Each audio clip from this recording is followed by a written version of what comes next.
मेरा कोई नहीं है आपके सिवा। तो जो जो आपने अपना मान रखा वो सब वो घसीट लेंगे, क्योंकि वो कर तुम अकर तुम मन था कर तुम सर्व समर्थ है। दो प्रकार से, या अंदर से विवेक से वैराग्य प्रकट करके, या बाहर से राग ही हटा लेंगे। वो जगह नहीं रखेंगे जिसे आप अपना कह रहे हो। तैयार रहना। और यदि वास्तविक हृदय से ऐसी बात आ जाए तो उसी समय वो महात्मा हो गया। उसी समय करो सत्य, सत्य माने तत्काल, क्षिप्रम भवति धर्मात्मा। उसी समय बहुत जल्दी वो महात्मा बन जाता है। कितना सुंदर सिद्धांत है।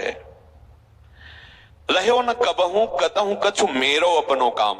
अब अपने लिए कोई कार्य नहीं रह गया है। अपने लिए कितना कार्य था कि संसार में कोई हमारा न रह जाए। लोग रोते हैं इस बात का, हमें संसार में कोई प्यार नहीं करता, कोई अपना नहीं। यही तो सिद्धि है। आओ इधर, हमारे मार्ग में ये लाभ है कि कोई हमें प्यार न करे। भर्तृहरि जी ने भगवान शंकर जब प्रसन्न हुए, प्रकट हुए, तो वरदान मांगा कि कभी कोई सम्मान से मुझे एक टुकड़ा भी न दे, क्योंकि ये सम्मान, ये प्यार प्रभु से विमुख कर देता है। देखो हम जी तुम्हारे बिना जी नहीं सकते, तुम चले गए तो मेरा क्या होगा।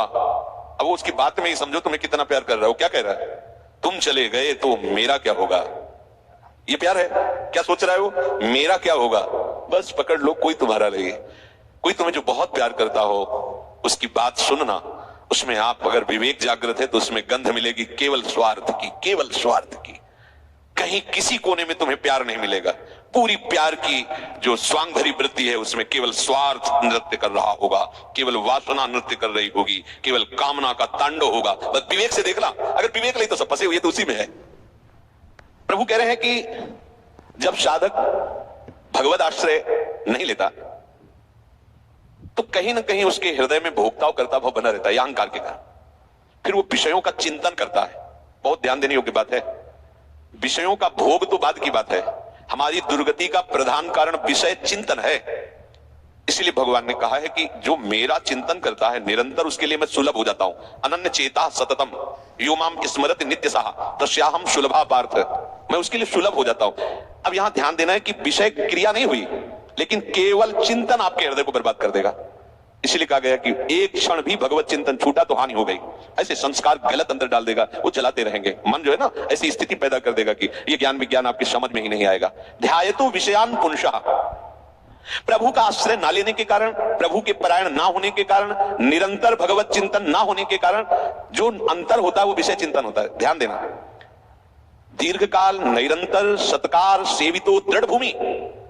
जब दीर्घ काल तक निरंतर भगवत चिंतन का अभ्यास किया जाता है तो दृढ़ भूमि वो इतना पक्का हो जाता है कि फिर आप छोड़ना भी चाहो तो नहीं छोड़ सकते। जैसे विषयी पुरुष भले कहीं भागवती के स्थान में भी बैठा हो पर वो अपना ही दृश्य देखेगा, अपना ही चिंतन करेगा। ऐसे भागवती पुरुष भले ही वो विषय प्रपंच में बैठा हो लेकिन वो अपना ही दृश्य देखेगा, अपना ही चिंतन करेगा। तो जो भगवत परायण नहीं होते, प्रभु का निरंतर चिंतन नहीं करते, उनका विषय चिंतन ही होता है। वो विषय चिंतन ही करता है ऐसा नहीं करे, स्वाभाविक होता है विषय चिंतन उससे, क्योंकि भगवत परायण नहीं है, निरंतर भगवत भजन का अभ्यास नहीं किया। तो होगा क्या? विषयों को भोगता रहा है। उसी कर्तव्य भोक्तत्व भाव का चिंतन होता रहता है। ये बहुत खतरनाक स्थिति, प्रायः इसी स्थिति में पूरा संसार है। बैठे बैठे बस वही चल रहा है, ये किया वो करूंगा, ऐसा बना लिया वैसा बना लूंगा, अब इतना ऐसा हो जाए फिर वैसा हो, और ये सब का सोचते सोचते काल आ गया, मृत्यु, शरीर छूटा। अब जो सोच रहा था, जो सोचा उसके परिणाम से दूसरी योनि मिली। बस यही चक्र चल रहा है। जब ये प्रभु का चिंतन करता है तो संसार का चिंतन जो स्वाभाविक होता रहता था अब हो तो रहा है। देखो ना, जैसे हम नाम जप करते हैं, भगवत चिंतन की चेष्टा करते हैं तो बड़ी जोर से गंदगी आती है। ये सबका अनुभव है जो भजन करते हैं, बड़ी जोर से, जैसे कि दरिया में उफान आ गया हो। एक से गंदी से गंदी, मतलब जो आपको भी लगेगा कि यार ऐसी बात कैसे हो सकती है। बिल्कुल घृणित, वो आराध्य देव पर घृणित भाव, वो अपने गुरुदेव पर घृणित भाव, वो कुछ भी डरना नहीं, तो समझना ये आपके, तो आपको लगेगा कि कितना नीच हूं, कितना गंदा हूं, क्या क्या सोच रहा हूं, कैसे, मतलब कुछ नहीं, समझना बिल्कुल तटस्थ भूमिका होनी चाहिए। मैं थोड़ी सोच रहा हूं ये सब गंदी नाली के कीड़े की तरह मन इंद्रिया भोगों में रहे, अभी गंदगी फेंकना बिल्कुल तटस्थ। अरे मैं प्रियाजू के लिए क्या सोच रहा हूं, मैं लालजू के लिए क्या सोच रहा हूं, और मैं गुरुदेव के लिए क्या, बिल्कुल नहीं। ये बेईमान लोग हैं, ये हमको भयभीत करेंगे, हमारी निष्ठा बिगाड़ेंगे, हमारा भाव बिगाड़ेंगे, बिल्कुल नहीं मानना। ये हम बहुत खूब अनुभूत सोची समझी बात कह रहे हैं, खूब साधकों से मिली हुई बात। ये अपने आराध्य देव पर ही गलत भाव कर लेगा, ये अपने गुरुदेव पर भी गलत भाव कर लेगा।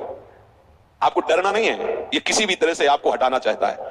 जहां आप भगवत चिंतन में लगे, अब भगवत चिंतन आपके हृदय में आए हुए या बसे हुए या पुराने संस्कार सब मिटाएगा।